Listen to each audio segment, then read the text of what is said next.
नमस्कार दोस्तों, आप सभी का स्वागत है श्री चैतन्य योगाश्रम के YouTube चैनल पर। आज हम हमारी कहानी नाम कीर्तन से शत्रु पर विजय के चौथे भाग में जाएंगे और चौथे भाग का शीर्षक है राजा गोपाल सिंह की बेगार। इन्हीं भक्त रघुनाथ के पवित्र वंश में कुछ पीढ़ियों के बाद सन 1712 ईस्वी में गोपाल सिंह राजा हुए। वे परम वैष्णव थे, दिन रात केवल भगवान नाम का जप किया करते, राजकार्य से उदासीन से रहते और हरिनाम माला हाथ में लिए भक्तों के साथ धर्म चर्चा करते तथा वैष्णव ग्रंथ पढ़ते रहते। रास्ते में कहीं किन्हीं वैष्णव साधु सन्यासियों को देखते तो उन्हें दरबार में ले आते और बड़े भक्तिभाव से उनकी सेवा पूजा करते।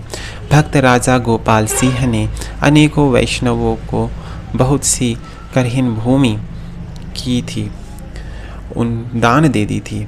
उन सब वैष्णवों के वंशधर विष्णुपुर में आज भी उसे भोग रहे हैं।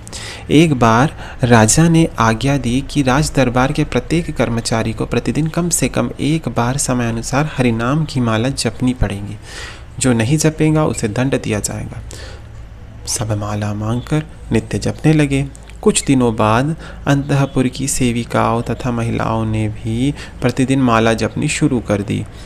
उसके बाद एक दिन राजा ने यह आदेश दिया कि राजधानी विष्णुपुर के प्रत्येक व्यक्ति को प्रतिदिन माला जपनी पड़ेगी। बूढ़े, युवक, बालक, बालिका, स्त्री सभी को दिन में कम से कम एक बार माला अवश्य जपनी ही होगी। राजा की आज्ञा थी। बाध्य होकर सब लोग भगवान नाम जपने लगे। दिन में कम से कम एक बार सभी को हरिनाम की माला लेकर बैठना पड़ता था।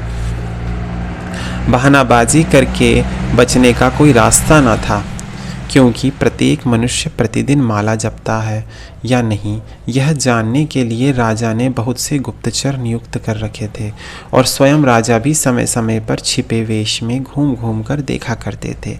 समय असमय का कोई हिसाब नहीं था। जिस किसी समय भी दिन में एक बार माला जपनी थी, क्योंकि राजा ने माला जपने का समय निश्चित नहीं किया था।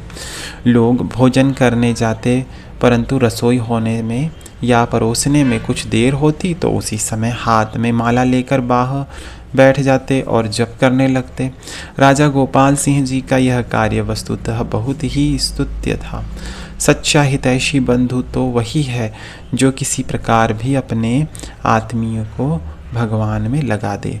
तुलसी सो सब भांति परम हित पूज्य प्राण ते प्यारे, जाते हो या स्नेह राम पद ए तो मतो हमारो। यह लोगों को गला पकड़कर अमृत पिलाना था, परंतु कुछ लोग इसमें नाराज हो गए और वे इसे गोपाल सिंह की बेगार कहने लगे। आज आगे चलकर यह एक साधारण कहावत हो गई। बांकुड़ा और विष्णुपुर के आसपास आज भी इसका प्रचार है। जब कोई काम करने के बाद अपनी मजदूरी या लाभ नहीं पाता, तब उस काम करने को वह गोपाल की बेगार कह देता है। जो काम करने से जी चुराता है, उसे उसका मालिक कह देता है कि तू तो गोपाल की बेगार काट रहा है।